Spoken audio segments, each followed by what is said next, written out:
نحمده ونصلي على حبيبه الكريم اما بعد فاعوذ بالله من الشيطان الرجيم بسم الله الرحمن الرحيم واذكر في الكتاب ابراهيم انه كان صديقا نبيا صدق الله العظيم۔ درود شریف پڑھیں۔ اللہم صلی علی سیدنا و مولانا محمد وبارک وسلم، صلو علیہ صلاۃ و سلام علیک یا رسول اللہ صلی اللہ علیہ وسلم۔ عزیزان گرامی، آج میں آپ کے سامنے حضرت ابراہیم علیہ السلام کی زندگی کے چند گوشے آپ حضرات کے سامنے رکھوں۔ ان ایام میں پوری دنیا میں حضرت ابراہیم علیہ السلام کو یاد کیا جاتا ہے کثرت سے۔ تمام دنیا میں حضرت ابراہیم علیہ السلام کو اس وقت خوب کثرت سے یاد کیا جاتا ہے۔ یوں تو پورے سال حضرت ابراہیم علیہ السلام کو اپنی نماز میں انسان یاد کرتا ہے، مگر ان ایام میں نماز کے باہر بھی انسان کثرت سے حضرت ابراہیم علیہ السلام کو انسان یاد کرتا ہے۔ اللہ کے پیارے خلیل حضرت ابراہیم علیہ السلام وہ ہیں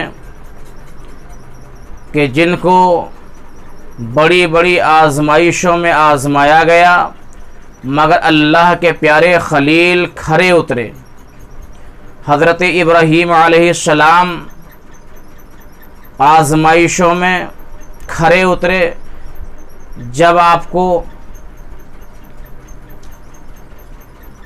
گھر چھوڑنے کے لیے کہا گیا، گھر چھوڑنے پر تیار۔ جب آپ سے جو چیز طلب کی جا رہی ہے، حضرت ابراہیم علیہ السلام اس پر بالکل تیار ہیں۔ کبھی آپ کو اللہ کی رضا کے لیے آگ میں ڈالا جا رہا ہے، مگر آپ اس کی رضا کے لیے آگ میں جانے کو تیار ہیں۔ حضرت ابراہیم علیہ السلام نے ایسے دور میں دنیا میں جنم لیا کہ جس دور میں نمرود اپنے خدا ہونے کا اعلان کر رہا تھا۔ حضرت ابراہیم علیہ السلام ایسے دور میں دنیا میں تشریف لائے کہ نمرود لوگوں کو اپنے سامنے جھکا رہا تھا، اور لوگ بتوں کے سامنے جھک رہے تھے، نمرود کے سامنے جھک رہے تھے۔ حضرت ابراہیم علیہ السلام نے لوگوں سے کہا، اے لوگو، پروردگار ایک ہے، وہ وحدہ لا شریک ہے، عبادت اس کی جائے، اس کے علاوہ اس پیشانی کو کسی کے سامنے نہیں جھکایا جائے۔ آپ نے بتوں کی مخالفت کی، کہیں بتوں کو گھسیٹا، کبھی بتوں کو توڑا۔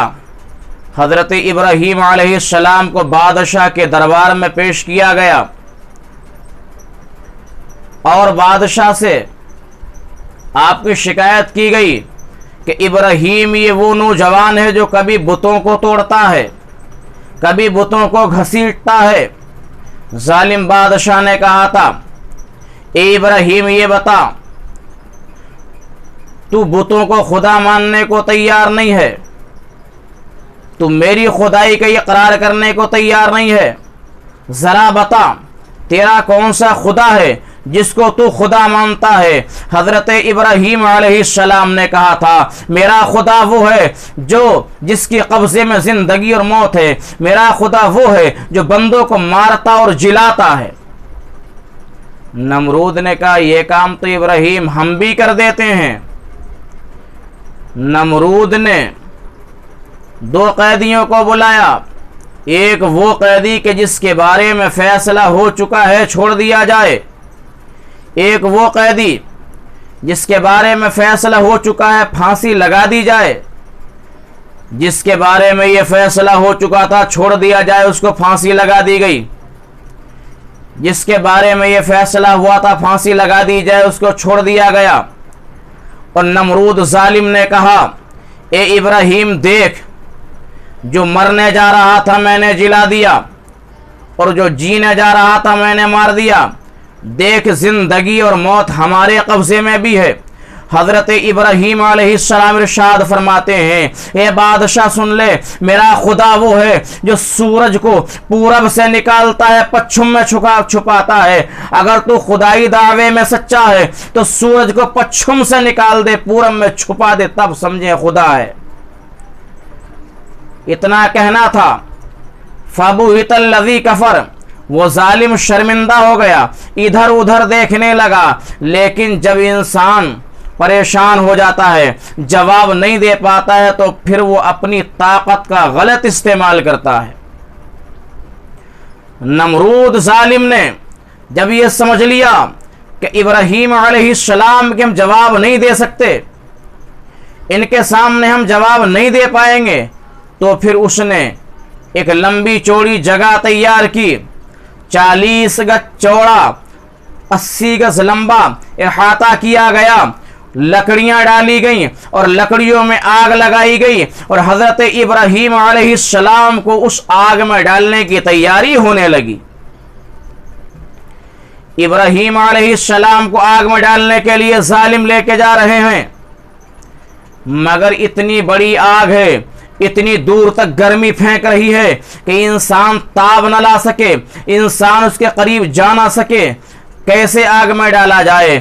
تو وہ شیطان آ گیا، وہ ظالم شیطان آ جاتا ہے جو نسل انسانی کا دشمن ہے، جس کے بارے میں قرآن نے پتا دیا ہے، ان الشیطان للانسان عدو مبین، بے شک شیطان انسان کا کھلا دشمن ہے۔ وہ دشمن آ گیا اور اس نے کہا اے لوگو ایسے نہیں، بلکہ اس نے ایک طریقہ بتایا کہ اس طریقے سے ایک آلہ تیار کرو، اس میں بٹھانے کے بعد رسی کھینچو، اس کے ذریعے ابراہیم علیہ السلام کو آگ میں ڈال دو۔